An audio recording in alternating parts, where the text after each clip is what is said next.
back to the JK Show. I'm your host, Juhi Khushbu. Still here and still wondering who exactly decided all these rules for women? Because today, my friends, we are traveling back almost 2000 years to meet the OG influencer of patriarchy, the ancient author who wrote rules nobody asked for, but everyone still blindly follows. Manu and his masterpiece, Manusmriti. But first, what is Manusmriti? It's a law book written around 200 BCE to 200 CE.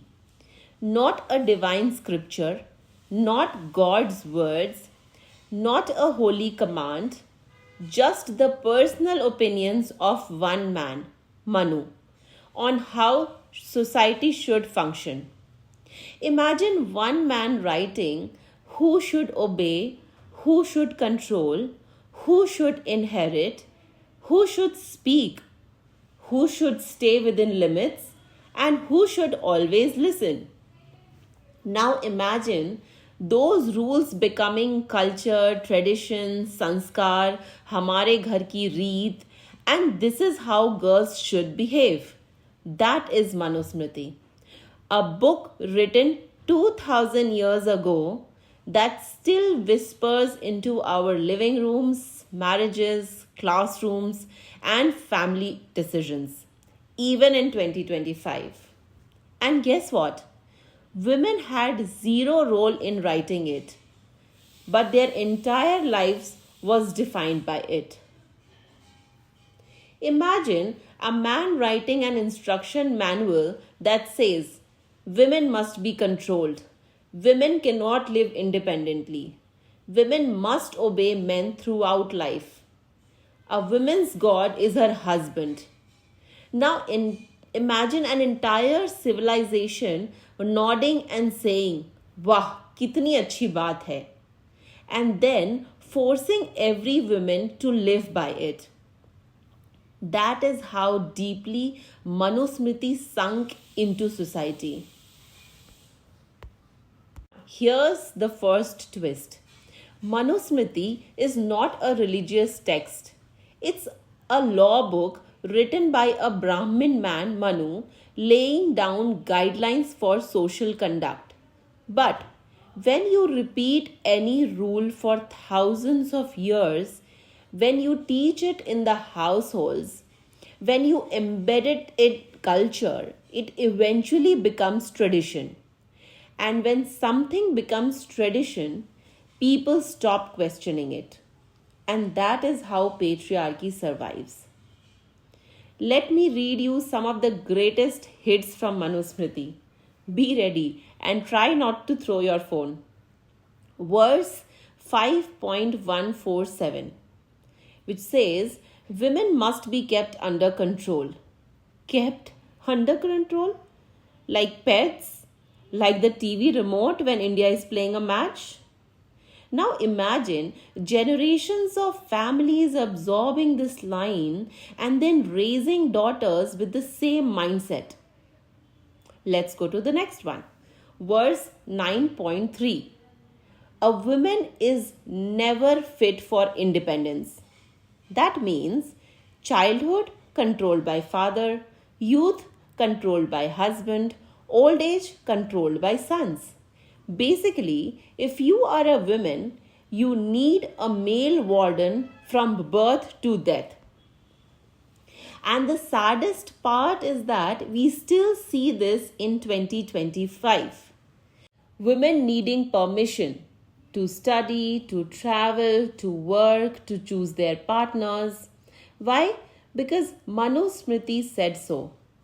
And society never unlearned it. Now the next one, verse 9.18. A woman's god is her husband. Even if he is irresponsible, unkind, uneducated, unworthy, doesn't matter. He is the god and she is the devotee. No wonder marital rapes is still not recognized in India. Think about it. Why do girls need to come home early but boys don't? Why are honor killings mostly about daughters? Why is virginity still discussed like it's some national heritage? Why do families fear ladki बिगड़ जाएगी but not ladka बिगड़ जाएगा? Because modern society still follows ancient ideas, packed as sanskar, sold as culture, and powered by silence.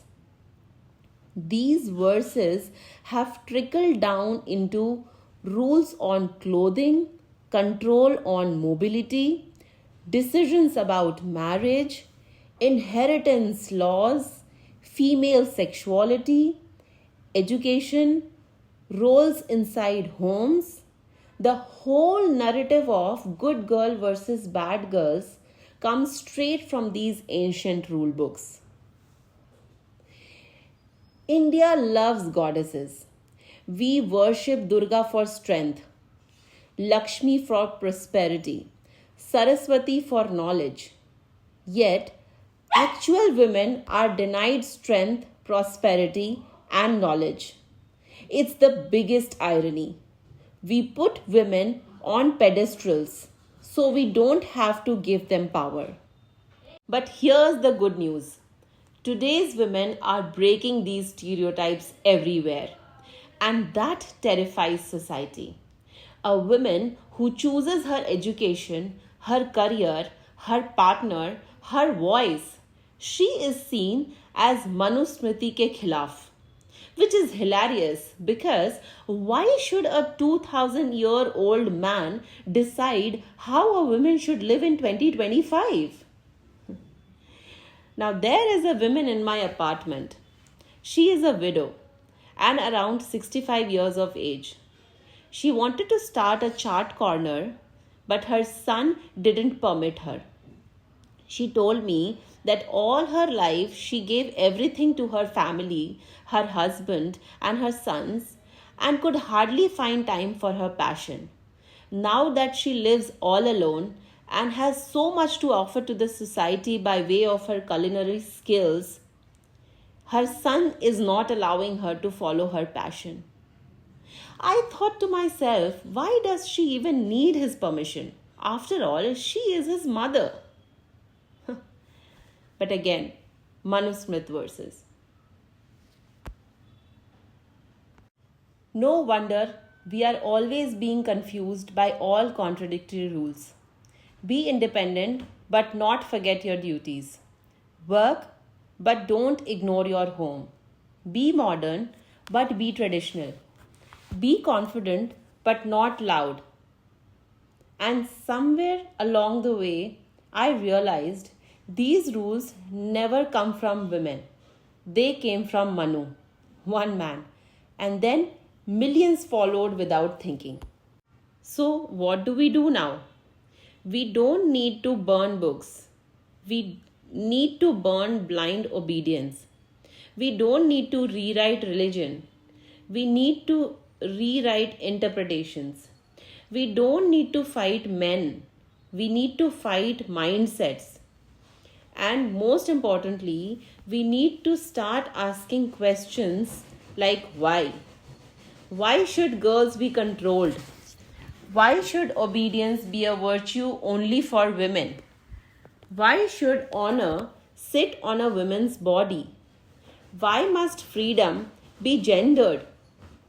When we start asking why, patriarchy starts breaking.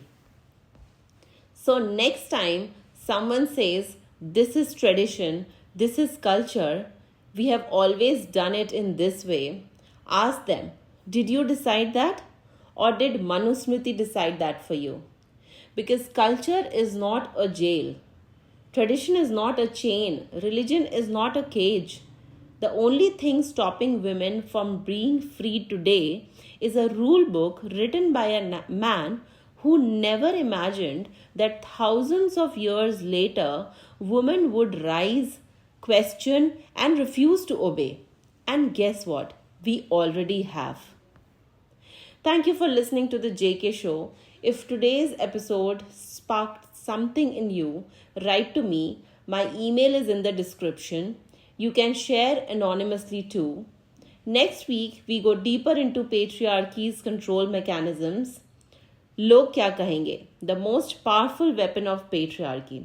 Until then, stay curious, stay bold, and remember, no ancient book can define your future.